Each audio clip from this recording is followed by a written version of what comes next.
அல்லேலூயா. அதுல கிடைக்கிற சந்தோஷம் இருக்குங்களே, சொல்ல முடியாத ஒரு சந்தோஷங்க. அல்லேலூயா. இந்த சந்தோஷத்தை, அபிஷேகத்தை விட்டுடாதீங்க. தயவு செய்து சொல்றேன், மீண்டும் மீண்டுமாக சொல்லுகிறேன். இந்த அபிஷேகத்தை தன்னந்தனியாக இருக்கும் பொழுது எவனோடு காத்திருந்து ஒவ்வொரு நாளும் செவித்து போராடி பெற்றுக் கொள்ளுங்கள். என்ன சந்தோஷம் தெரியுமா? நான் தனிப்பட்ட முறையில் நான் செபிக்கும் பொழுது எல்லாம் காரணம் என்னன்னா, நான் பாவத்திலிருந்து சாபத்திலிருந்து கர்த்தரின் விடுதலையாக்கினார். எத்தனையோ ஆபத்து, எத்தனையோ வியாதிகள், எத்தனையோ ஆக்சிடென்ட், எத்தனையோ சோதனையான காரியங்கள், எத்தனையோ பள்ளங்கள் மேடுகள் கடந்து ஒருபடியை காண்பதற்கு கொடுத்தார். எந்த நாசம் மோசங்களுக்கு ஒப்பு காண்பி வந்தார். எனக்கு எத்தனை சொந்த பந்தங்கள் இருந்தாலும் அவர்கள் எனக்கு காப்பாற்ற வரவில்லை. நான் தேவன் இவனோடு இருந்தபடினாலே அல்லேலூயா நாள் வரை கர்த்தர் என்னை நாசம் மோசம் பண்ணாத ஆண்டவர் காத்து வருகிறார். அல்லேலூயா. அந்த அன்பை ருசித்தவர்கள் தனியாக இருக்க முடியாதுங்க, இருக்க முடியாது. நீங்க தனியா இருந்து செபித்து பாருங்க. பாருங்க, ஐக்கியத்தோடு இருந்து செபிக்கிறவங்களுக்கு எவ்வளவு சந்தோஷம் தரிசனம் கொடுக்கிறாரு. அதே தரிசனம், சந்தோஷம், மகிழ்ச்சி உள்ளபடியே வந்து நான் அப்படி ஆராதிக்கும் பொழுது, அப்படி துதிக்கும் பொழுது, நான் தேவனை கட்டி, ஒரு சின்ன பிள்ளையை கட்டி பிடித்து நமக்கு என்ன பண்ண சந்தோஷப்படுமோ அது மாதிரி தேவனை இருக்க பற்றி கொண்டு நான் என்ன பண்ணுவேன், பாடுவேன், ஒரு பாட்டு பாடுவேன். அல்லேலூயா. அந்த பாட்டை பாடுவோமா? பிரைஸ் சொல்லுவார். என்னையும் ஆனந்தம், என்னையும் ஆனந்தம் சொல்ல கூடாது, என்னையும் ஆனந்தம், என்னையும் ஆனந்தம் சொல்ல கூடாது. மன்னைக்கு சோயை பாவத்தை எல்லாம் மன்னித்து விட்டாய், மன்னைக்கு சோயை பாவத்தை எல்லாம் மன்னித்து விட்டாய். அச்சையில் பட்சமாய் ரட்சிப்பு எங்களை அருளினாய், அச்சையில் பட்சமாய் ரட்சிப்பு எங்களை அருளினாய். நிச்சயம் சாமியே சத்தியே சாட்சி மகரே இந்தியே, நிச்சயம் சாமியே சத்தியே சாட்சி மகரே இந்தியே.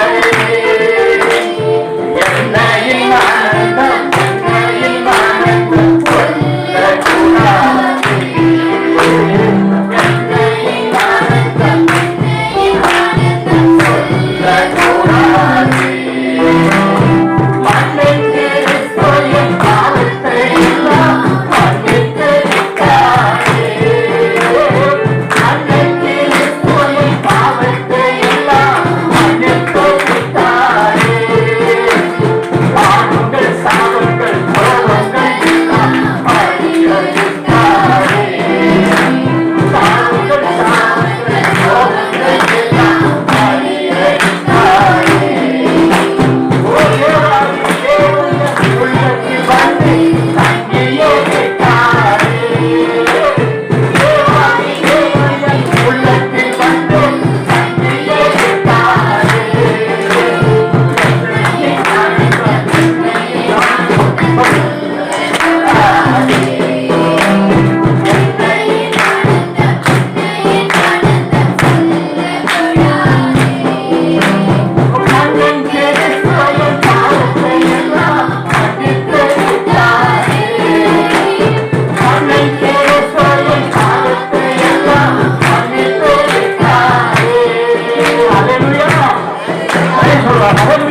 விட்டாயே. தேவனோடு இணைந்திருக்கும் பொழுது இப்படிப்பட்ட ஒரு சந்தோஷம், மகிழ்ச்சி எல்லாவற்றையும் தூக்கி எடுத்துட்டு வர்றாங்க. இந்த அன்பை பெற்ற சவுலாகிய பவுல் சொல்றாரு, எனக்கு லாபமா இருந்த எல்லாவற்றையும் குப்பை தூசமாக ஒதுக்கி தள்ளிவிட்டு அம்மாங்கிற பிரைசோலார். அந்த விருப்பம் நமக்கு இருக்கணும். அந்த உலகத்தை குறித்த விருப்பம். பிரைசோலார். தேவனுடைய அன்பு விளையாடப்பட்ட ஒரு அன்புங்க. கர்த்தர் உங்களை அதிகமாக நேசிக்கிறார், அதிகமாக நேசிக்கிறார். காரணம் என்னன்னா, நான் காலமரை அந்த ஒரு வார காலமாக உங்களுக்காக நான் செபித்துக் கொண்டு இந்த வார்த்தையை தியானிக்கும் பொழுது காலை நேரத்தில் எனக்கு 4-5 மணிக்கு ஒரு சந்தோஷம் சமாதானத்தை கொடுத்த அந்த தேவ வசனத்தை கொடுத்து மகிழ்ச்சியா இருந்தது. பரவாயில்ல, தென்பாதி பிள்ளைங்களுக்கு ஆண்டவர் கொடுக்கிற ஒரு வார்த்தை மகிழ்ச்சி, ஒரு ஆசீர்வாதம் கொடுத்து எனக்கு சந்தோஷம் மகிழ்ச்சியாக இருந்தது. ஹல்லேலூயா, ஹல்லேலூயா. கர்த்தர் உங்களை ஆசீர்வதிப்பாராக. நாம் வசனத்துக்குள்ளாக கடந்து போவோம். Praise the Lord. வாசிப்போம். ஆதியாகமம் புத்தகம் 26ஆம் அதிகாரம்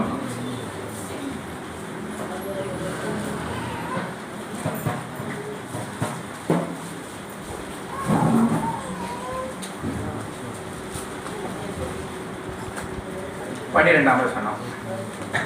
ஈசாக்கு அந்த தேசத்திலே விதை விதைத்தான். கர்த்தர் அவனை ஆசீர்வதித்ததினால் அந்த வருஷத்தில் 100 மடங்கு பலன் அடைந்தான். கண்களை மூடி ஜெபிப்போம். மகா கிருபை இறக்கம் நல்ல தகப்பனே, இந்த நல்ல நாளுக்காக நன்றி துதிக்கிறோம். பரிசுத்தரை நன்றியோடு துதிக்கிற ராஜா, நன்றி துதிக்கிறோம்.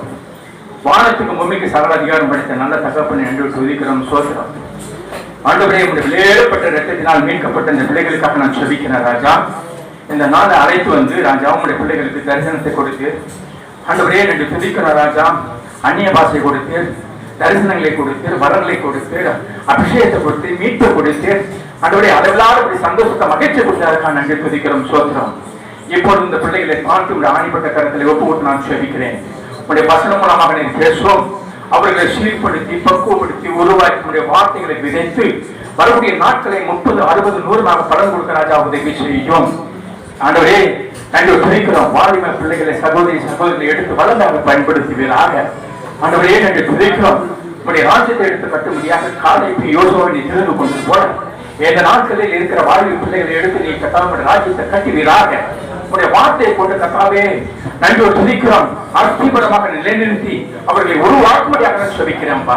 உங்களுடைய வார்த்தைகளை உங்களுடைய பிள்ளைகளை கேளாதபடி, பொருளாதார அசுத்தாவிகள் அவரை வஞ்சிக்காதபடி, அவருடைய சிந்தனைகளை அங்கும் இங்கும் செலரிக்காதபடி, பொருளாதார ஆவிகள் வஞ்சிக்காதபடி நான் இயேசுவின் நாமத்தில் கட்டளையிட்டு சொல்லிக்கிறேன் ராஜா. இந்த பிள்ளைகளை யாரையும் உடைய கர்த்தரை ஒப்பிடுதல் செபிக்கிறேன். நேரை பார்த்துக் கொள்ள, நேரை பேசுவோம். இயேசுவின் நாமத்தினால் நல்ல பிதாவே, ஆமென். ஹல்லேலூயா, ஹல்லேலூயா, ஹல்லேலூயா. இங்க நாம் பார்க்கிறோம், ஈசாக்கு அந்த தேசத்தில் விதை விதைத்தான். கர்த்தர் அவனை ஆசீர்வதித்ததினால் அந்த வருஷத்தில் 100 மடங்கு அவனை அறுவடை செய்கிறான். ஹல்லேலூயா. எத்தனை மடங்கு? 100 மடங்கு ஆசீர்வாதம் அறுவடை செய்கிறான். காரணம் என்னன்னா, அவருடைய தேவ மனிதன், தேவனால் தெரிந்து கொள்ளப்பட்ட ஒரு மனிதன். அதனாலதான் அவர் விதை விதைக்கிறான். அந்த தேசத்துல 100 மடங்கு ஆசீர்வாதம் கொடுக்கிறார். எக்ஸாம்பிளுக்கு ஒரு சின்ன உதாரணத்தை சொல்லி நான் கடந்து போவோம். எத்தனை பேர் நம்புறீங்க 100 மடங்கு அவனை ஆசீர்வாதம் சொல்லி எத்தனை பேர் நம்புறீங்க? உண்மை, 100க்கு 100 உண்மை. எப்படின்னா, நம்மளாம் விவசாய குடும்பத்தில் உள்ளவர்கள் தான். நாத்து விதைக்கிறோம், கொடுக்கிறோம், நடுறோம், களை எடுக்கிறோம், அறுவடை செய்கிறோம், எல்லாம் நமக்கு தெரியும் இல்லையா? ஒரு நெல்லை போட்டோம்னா ஒரு நாத்து வரும், அப்படித்தானே? அந்த நாட்டை பிடிக்க நட்டா 4 பக்கமா தூர் வெடிக்கும் இல்லைங்களா? அது களை எடுத்து, உரம் போட்டு, மிதித்து, ஆளாட்டம் போடுது. என்ன ஆகும்? அந்த நாளுக்கு மறுபடியும் நாளாகும், அப்படித்தானே? அந்த தக்க நேரத்தில் வரும்போது அந்த ஒரு பயிரானது பெரிய தூளாக காணப்படும். அல்லேலூயா. ஒவ்வொரு தூளுக்கும், ஒவ்வொரு பயிருக்கும் ஒவ்வொரு கதிர் இருக்கும் இல்லவா? அப்படித்தானே? 5 தூள் இருக்குன்னு 5 தூள்லயும் 5 கதிர் இருக்கும் இல்லையா? ஒவ்வொரு கதிருக்கும் குறைச்சலா 25, 20-25 நெல்லாக இருக்கும். எத்தனை இருக்காதா? 20, 25 நாள் இருக்கும். ஒரு நெல், ஒரு கதிரில் 25 நெல் இருக்கும். இந்த 5 கதிரையும் கசக்கி நீங்க எண்ணி பாத்தீங்கன்னா எத்தனை இருக்கும்? 100க்கு மேலா இருக்கும். அப்ப தேவன் சொன்னது உண்மையா போயாங்க? உண்மை, 100க்கு 100 உண்மை. அல்லேலூயா. நம் தேவன் பொய் உரையாத தேவன், உண்மையாக தேவன், உண்மையான தேவன் உண்மையை பேசுவார். அப்படி 100 மடங்கு அறுவடை செய்த ஈசாக்கு நம்முடைய வாழ்க்கையில யாங்க நஷ்டம் நஷ்டம் நஷ்டம் நஷ்டம் வருது.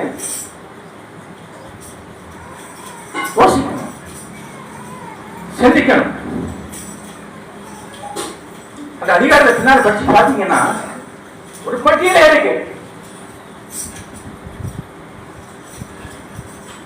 தேவனால் தெரிந்து கொள்ளப்பட்ட நாம் எல்லோரும் உள்ளபடியே தேவனை அழைத்தது அப்படியே உட்கார்ந்து அவசியம் இல்லைங்க. அப்படியே அழைக்கிறதுக்கு அவர் அழைக்கல, நம்மளை அப்படியே பிடிச்சு வச்ச கொழுக்கடை மாதிரி இருங்க அப்படின்னு சொல்றதுக்காக வேண்டி நம்மளை அழைக்கல. மன்னங்கையாவே அப்படின்னு சொல்லி அழைக்கல நம்மள. அவரு அப்படியே அழைக்கல. அவர் என்ன சொன்னா தெரியுங்களா?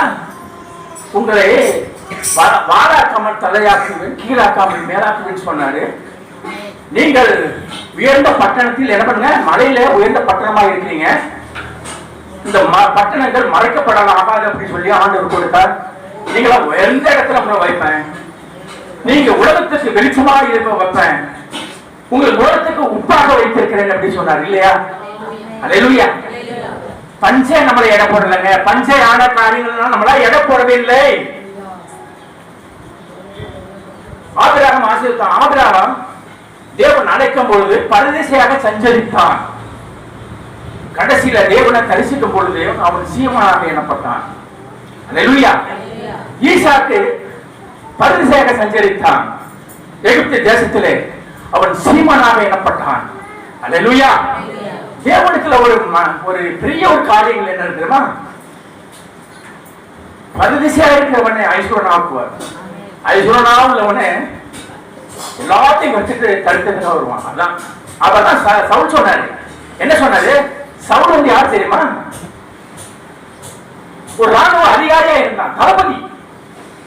அவன் சுகபோகமான வாழ்க்கை, வாகனங்கள், படைகள், பணப்பலம் எல்லா வாழ்வும் இருந்தது. ராஜா வாழ்க்கை. தேவன் அவனை சந்தித்த பிறகு எல்லாத்தையும் தூக்கி எறிந்து விட்டு கரையோட வந்து கீழே வந்து என்ன பண்ணான்? கூட மடிஞ்சு பாரதி வீட்டில் அமர்ந்திருந்தது. தேவனுடைய நாமத்தை மட்டுமே படித்தான். அல்லேலூயா. ஆனால் பரதேசியாக இருந்த ஆபிரகாமையும் ஈசாக்கு என்ன பண்ணாரு?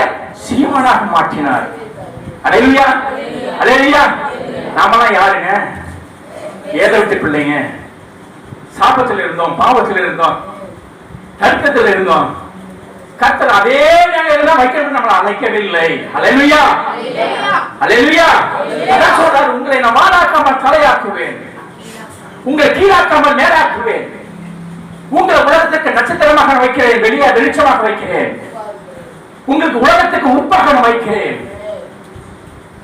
நான் உன்னுடைய விலகுவதில்லை கைவிட சொன்ன தேவாதி தேவன் தரலான மேகத்தை போல் நம்முடைய சாட்சிகள் இருக்கும் பொழுது ஏங்க நம்ம அழைத்த அழைப்புல அப்படியே இருக்கிறோம்? மங்காக இருக்கிறதுக்கு காரணம் என்ன? ஆசீர்வாதம் இருக்கிறதுக்கு காரணம் என்ன? அதை யோசித்து பார்க்க வேண்டும், ஆராய்ந்து பார்க்க வேண்டும்.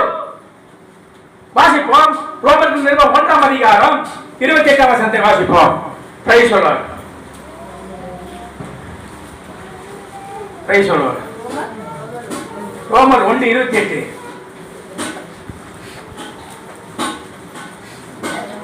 தேவனை அறியும் அறிவை பற்றிக் கொண்டிருக்க அவர்களுக்கு மனதில்லாதிருந்தபடியால் தகாதவைகளை அவர்களை செய்யும்படி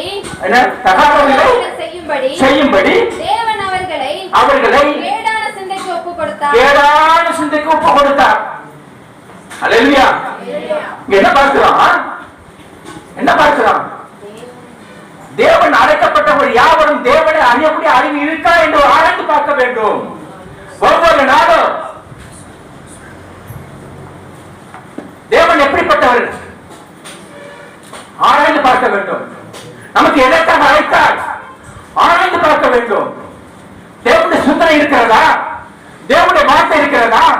வார்த்தையுடைய நிழல்கள் இருக்கிறதா? தேவனுடைய நம்முடைய பார்வை இருக்கிறதா என்று சொல்லி நம்ம என்ன பண்ணணும்? ஆராய்ந்து பார்க்க வேண்டும். தேவனை அறியக்கூடிய அறிவை மறுத்தவர்களை யாரை என்ன பண்ணாருமா? கீழே படிங்க.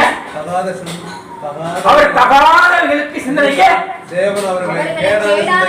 கேடான சிந்தைக்கு ஒப்பு கொடுக்கிறார். அந்த கேடான சிந்தைக்கு என்ன பலன் என்ன? கீழே படிங்க.